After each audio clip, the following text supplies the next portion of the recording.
안녕하세요, 돌다리입니다. 6일 전에 200명 구독자 감사 인사를 드렸었는데요. 구독자 여러분의 관심과 응원으로 구독자 1000명을 돌파했습니다.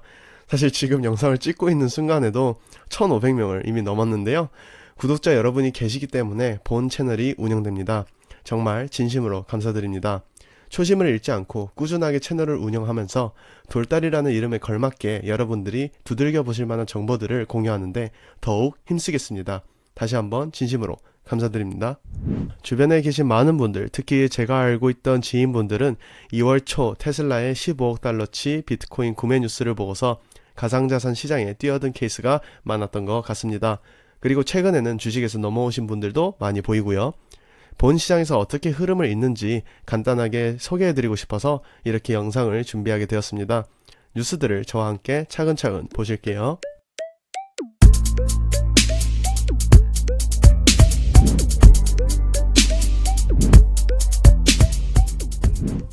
위 뉴스들은 테슬라가 비트코인을 매수할 당시의 뉴스들입니다.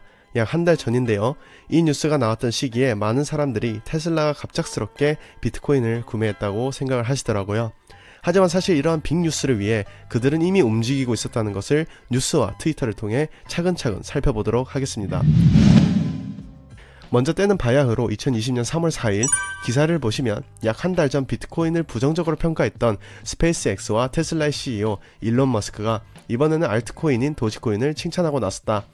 이미 도지의 열렬한 옹호자로 잘 알려진 머스크는 3일 자신의 트위터 메시지에서 또 한 번 이를 지원사격하는 발언을 했다. 테슬라 CEO가 도지코인에 대해 긍정적 언급을 한 것은 이번이 처음은 아니다. 2019년 4월 일론 머스크는 도지가 자신이 가장 선호하는 암호화폐이며 그 이유는 쿨하기 때문이라고 트윗을 날린 바 있다. 여기서 저희가 지금 캐치할 수 있어야 되는 게 두 가지로 요약될 수 있을 것 같습니다. 첫 번째는 이전에 일론 머스크는 불과 작년 초까지만 해도 비트코인에 대해 부정적이었다. 두 번째, 2019년 4월 도지에 대해 언급한 것으로 보아 이미 그는 그 이전부터 가상자산 시장에 관심을 가지고 있었다. 일론 머스크는 2020년 초까지만 해도 비트코인에 대해 부정적이었다고 기재가 되어 있습니다. 이 부분만 가지고는 사실 일론 머스크가 비트코인을 이미 이전에 가지고 있었을 거라고 단정 지을 수는 없습니다. 하지만 확실하게 알 수 있는 것은 도지코인에 대한 긍정적인 평가를 한 것으로 보아 그는 이전부터 이미 가상자산 시장에 관심이 있었다는 것은 알 수 있죠. 일론 머스크의 스페이스X와 테슬라 기업을 보면 비트코인을 그냥 대충 훑어보고 부정적으로 평가했다고는 생각하지 않습니다. 역으로 생각해보면 그만큼 관심을 가지고 공부했을 거라는 의미가 되죠. 다음으로 맨 위의 기사는 2020년 11월 16일 윌리엄스라는 미국의 한 여배우가 비트코인에 대해 질문을 던지자 주요 암호화폐 개인들하고 일론 머스크를 포함해 모두 이에 대한 답변을 받았었고, 그레이스케일 자산 운용사의 베리 실버트와 트론의 저스틴 선도 이에 열띤 반응을 보였다라는 내용을 담고 있습니다. 해당 기사에는 일론 머스크를 비롯하여 베리 실버트도 함께 기재가 되어 있음을 알 수 있죠. 그리고 베리 실버트가 갑작스레 일론 머스크와 관련된 내용의 트윗을 많이 남기기 시작하는 것도 볼 수 있습니다. 2020년 12월 21일에는 일론 머스크가 거대한 트랜잭션도 가능한가에 대해 질문을 던졌던 적이 있었고, 베리 실버트가 이게 관심을 가지고 있는 것이다 라는 식으로 답변을 했었죠.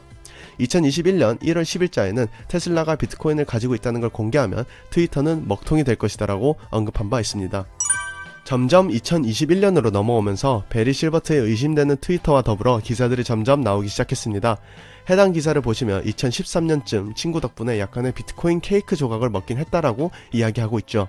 확실히 그는 성견지명을 가지고 있는 사람으로서 기술적인 분야에 관심을 많이 가지고 있었고 오래전부터 비트코인에 접했었다는 것을 알 수 있습니다.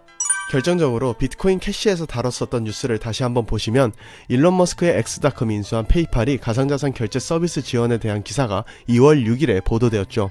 2일 뒤인 테슬라의 비트코인 매집 뉴스가 터진 겁니다.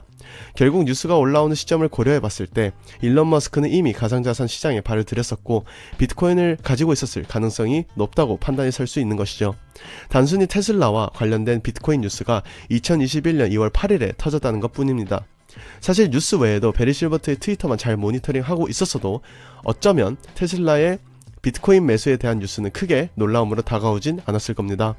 뉴스가 확정되어야 확실한 정보가 되는 것 아니냐, 확실하지 않은데 어떻게 투자를 하냐 라고 대중들은 생각할 수 있지만 모두가 확실하게 알고 나서는 그 정보의 가치와 호재의 가치는 떨어지기 마련입니다. 리스크가 있기 때문에 수익이 있는 것이고 미리 준비하기 때문에 기회를 잡을 수 있다는 것을 잊지 마십시오. 그리고 항상 기억하시기 바랍니다. 뉴스는 항상 거사가 치러진 다음에 옵니다. 2017년에는 개인 투자자들이 막 달려들었던 분위기라면 2021년은 굉장히 많은 기관과 기업들이 들어오면서 제도권에도 들어가려고 공식적으로 이야기가 나오고 있습니다. CBDC도 마찬가지고요. 분명히 분위기가 그때랑은 다릅니다. 저 트윗은 작성한 사람이 만약 10년 전에 $1000, 그러니까 113만원 정도를 투자했다면 지금 어떻게 되어 있을까에 대해서 작성한 글입니다. 1K가 $1000인데 애플에 투자했으면 12,000달러, 구글은 $6,000, 페이스북은 $9,000, 아마존은 $22,000, 넷플릭스는 $34,000, 테슬라는 $159,000, 금은 $1,600, 은도 $1,600, 비트코인은 $2억 88,000달러가 되겠네요. 가상자산 시장에 지금 들어오신 분들은 잘 모르시겠지만 2010년 7월달에 비트코인이 얼마에 거래됐었냐면 0.08달러, 그러니까 하나 약 90원이었습니다. DCG 그룹의 베리 실버트는 비트코인이 7달러였을 때 매수를 했었고요. 그리고 다음 트위터를 통해서 지금도 전혀 늦지 않은 타이밍이라는 것을 짐작할 수 있습니다. 위에 베리 실버트가 작성한 트윗을 보면 비트코인이 다시 2만 달러, 그러니까 2255만 6천원 정도죠. 그 가격으로 돌아간다는 것이 평생의 구매 기회처럼 느껴질 것 같다고 하고 있습니다. 저분은 7달러에 매수를 하셨던 선견지명을 가지고 계셨던 분이시고 자신의 생각이 지금까지 일관되어 오신 분이세요. 그분이 다시 비트코인이 2천만원으로 돌아간다면 평생의 구매 기회라고 생각한다고 했죠. 테슬라가 설사 최근에 첫 매수에 들어갔다고 해도 테슬라가 생각하는 가격이 단순히 2배에서 3배 그 정도에서 그칠까요? 아니요. 그들은 수익보다는 미래를 보고 수익적인 관점으로 본다면 오히려 최근에 첫 매수를 들어갔다는 게 더 무서운 사실이 될 것입니다. 그런데 대중들은 절대 그렇게 생각을 하지 않습니다.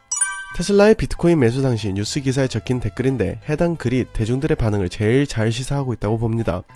테슬라라는 기업은 가만히 있어도 안정적으로 돈을 벌 수 있는 기술과 상품이 이미 많은 기업입니다. 글로벌 대기업이 단기적 수익 실현을 위해 1조 원이나 되는 돈을 투기처럼 쏟아붓는다는 건 사실 어불성설이죠. 정말 당장을 위해서 투자했을까요? 하지만 많은 대중들은 저렇게 생각하고 있습니다. 대중들은 가격이 싸면 너무 싸서 사기야 라고 하고 또 비싸면 고점이라서 위험해 라고 하고 이러한 앞뒤가 맞지 않는 논리를 계속 세우죠.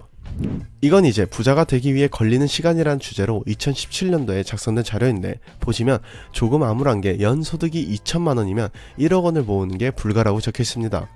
소득이 1억 원이어야 근 2년이 걸린다는 건데 여러분 2021년을 우리는 함께 살아가고 있고 3년 전의 데이터는 무의미할 정도로 시대는 빠르게 변화하고 있습니다. 아마 저 데이터도 2021년 기준에서 작성하라고 한다면 연소득 3천에서 4천만원도 아마 1억 저축 기간에 불가라고 작성해야 하지 않을까라는 생각도 한편으론 듭니다. 이렇게 점점 살기 힘들어지는 시기에 저축도 요즘 누가 하냐는 말이 나와서 다들 주식을 하고 있는데 이런 거대 세력과 기업들의 움직임과 흐름을 보시면 가상자산 시장이라는 게 단순히 한번 훅 지나가는 찰나가 아니라 이 시장의 규모를 기업들이 들어오게끔 해서 계속 키우려는 의도가 뭔지 한번 생각해 볼 필요는 있다고 생각합니다.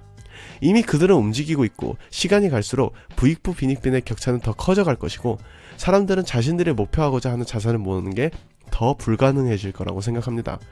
이러한 시점에 왜 가상자산 제도권에 대해서 다시금 크게 이슈화가 되고 있는지 등을 한 번쯤 바라보고 고민해 볼 필요가 있다고 말씀드리고 싶습니다. 지금까지 돌다리였습니다. 감사합니다.